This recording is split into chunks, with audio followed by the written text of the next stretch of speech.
Good morning students, my name is Anirudh and I am from Adarsh Senior Secondary School खाई शेरगढ़। हमारी class 8th की science का chapter 5 चल रहा है। आज इसकी लास्ट वीडियो है। ऑलरेडी इसकी 3 वीडियो हो चुकी है, तो इस वीडियो को देखने से पहले आप उन 3 वीडियोस को ज़रूर देख लें।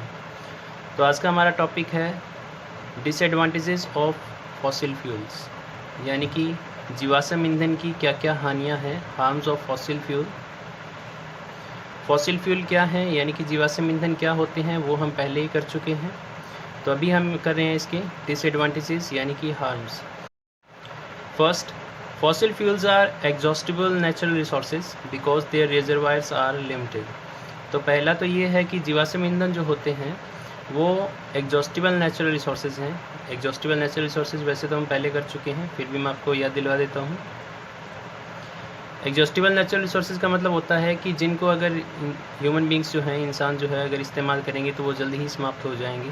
ठीक है, तो जो जीवाश्म ईंधन होते हैं वो भी एक समाप्त होने वाला प्राकृतिक स्रोत है, और इनके जो भंडार हैं यानी कि जो रिजर्वायर्स हैं वो भी क्या हैं, लिमिटेड हैं यानी कि सीमित हैं। Second, fossil fuels pollute the environment, यानी कि जो जीवाश्म ईंधन होते हैं वो पर्यावरण को प्रदूषित करते हैं। ठीक है, क्योंकि जब भी फॉसिल फ्यूल यानी कि जीवाश्म ईंधन जलते हैं, ठीक है, on burning fossil fuel produces harmful gases.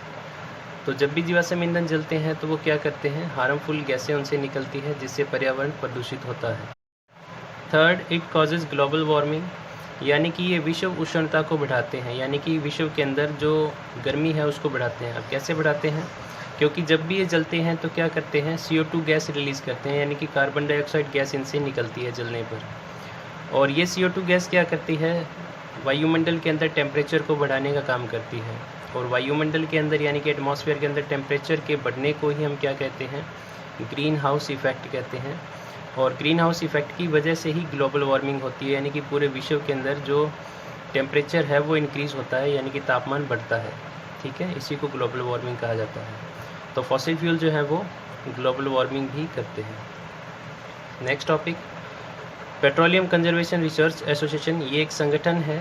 ठीक है, पेट्रोलियम भंडारण और रिसर्च संगठन, ठीक है, जिनको शॉर्ट फॉर्म में हम PCRA कहते हैं। इन्होंने कुछ सुझाव दिए हैं कि हम पेट्रोलियम को कैसे बचा सकते हैं, कैसे उसको कंजर्व कर सकते हैं। ठीक है, तो इनके द्वारा दिए गए जो टिप्स या सुझाव हैं वो हम देख लेते हैं कौन कौन से हैं। Drive at constant and moderate speed, यानी कि जो वाहन हैं, व्हीकल्स जो होते हैं, उनको स्थिर गति के साथ चलाना चाहिए और उनको सामान्य गति पर रखना चाहिए। Second, switch off engine at traffic light, यानी कि ट्रैफिक लाइट के समय जो व्हीकल्स हैं या जो गाड़ियां हैं उनका जो इंजन है वो बंद कर देना चाहिए।